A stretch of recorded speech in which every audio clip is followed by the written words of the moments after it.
अस्सलाम वालेकुम नाजरीन, पॉलिसी मैटर्स में खुशामदीद। नाजरीन, आज हम एक स्पेशल प्रोग्राम लेके आपकी खिदमत में हाजिर हुए हैं। हमारे मेहमान हैं एडमिरल माइक मलन। ये यूएस में सबसे senior most uniformed defence official हैं। ये चेयरमैन है जॉइंट चीफ ऑफ स्टाफ और ये 19वां दौरा है पाकिस्तान में।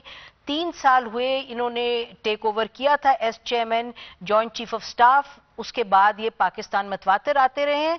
इनका सबसे मुश्किल काम इस वक्त ये है नाजरीन, जो कि अफगानिस्तान में एक जंग लड़ रहे हैं ये, और ये जंग में अमेरिका इन्वॉल्व है गाहे बगाहे 30 साल से, 1979 के बाद से लेके अब तक। और ये कहा जाता है कि ये जंग शायद कहीं वियतनाम की तरह ही खत्म ना हो, जहां के अमेरिका को एक बहुत बुरी हार का सामना हुआ।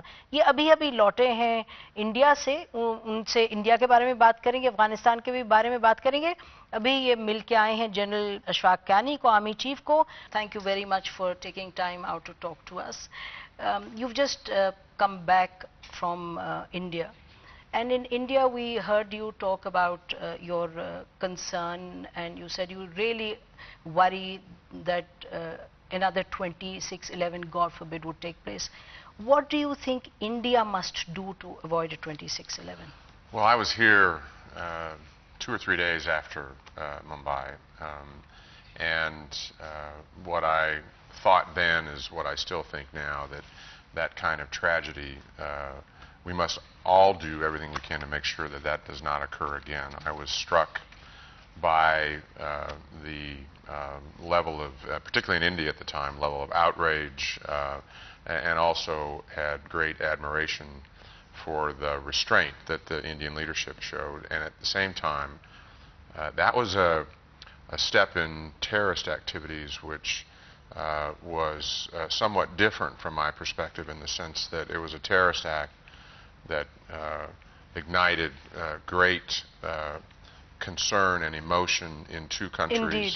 Indeed, and in a way that potentially could bring them closer to war. So repeating that, or another like attack, has been a concern that we all have. And so India, as well as Pakistan, and all of us, I think, need to be focused and work together as much as possible to make sure that doesn't happen again. What should India do to avoid it? Well, I think we've talked about what Pakistan should do, and you've been, but what do you think should India do to avoid such an possibility? Well, I think India is doing an awful lot of things to focus on the terrorist threat that they have. I mean, internal to their government. I know that they've actually made changes as a result of Mumbai. This is a very complex problem for any government to work together, so I know they've made significant changes to support that. And certainly from the standpoint of doing all they can to prevent it, and I think, again, all of us have to focus on that and support them in that particular effort.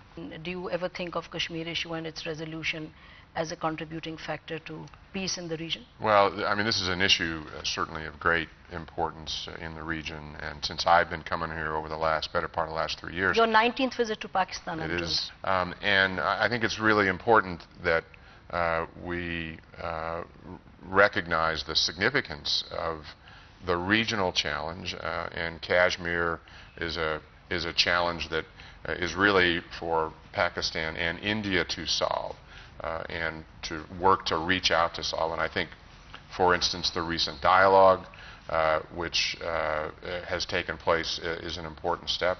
As I said yesterday in India, I was disappointed with the outcome of the recent talks. That said, I'm encouraged by the fact that there are further talks scheduled, and I think that's really important. And I think leadership, particularly political leadership, has to reach out to engage and deal with these very difficult problems. That said, this is really, particularly the Kashmir challenge, a problem for the Indians. And General Kiani and other people in this government talk about India as a threat, India as an adversary. Do you understand that?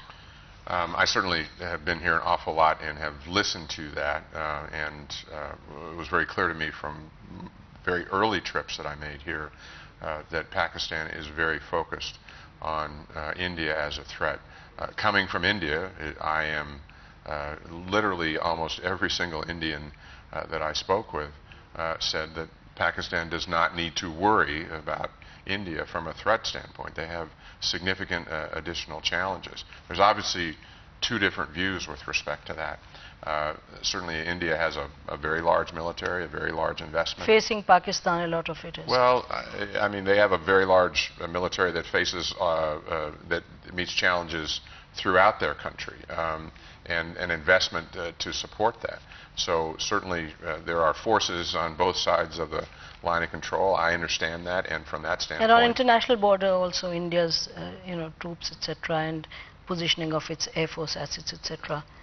Well, no, I mean, I understand that you can work your way through that certainly potentially being a threat. It is one that I think, again, in the leadership reaching to each other and working these very difficult challenges, it can actually eliminate any concern about one threatening the other. Yeah, I think dialogue on strategic stability, etc., would be very key for both countries. I would agree with that. And it is.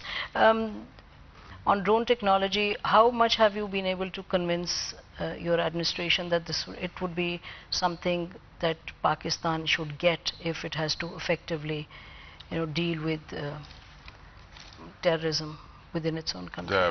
The dual technology tied to weapon systems? Drone technology. Oh, I'm sorry. I thought you said dual technology. Specifically, I actually, in terms of specifics on any kind of operations and technology which supports it, I stay away from details. That said, we've worked hard in the last couple of years to support the requests of the Pakistani government for military capability, including things like drone technology, which supports intelligence, reconnaissance, and surveillance, which we have seen certainly in places that we've been in conflict to be very effective. Recognizing that's part of what has been requested, I think we're still working our way through specifically how to get there. Let's move to your policy in Afghanistan.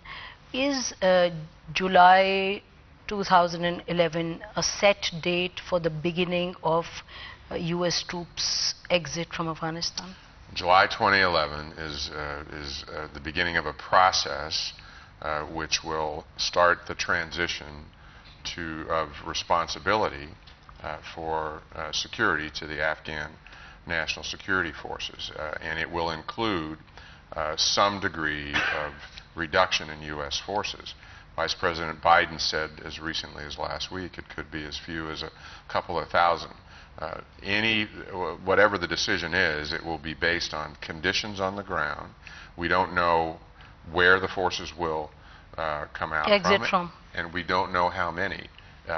July 2011 for certain is not one thing, and that is it is not a decision date to leave Afghanistan. Beginning of the exit. It is not a run to the exits.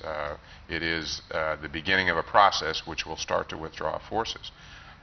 We expect to have forces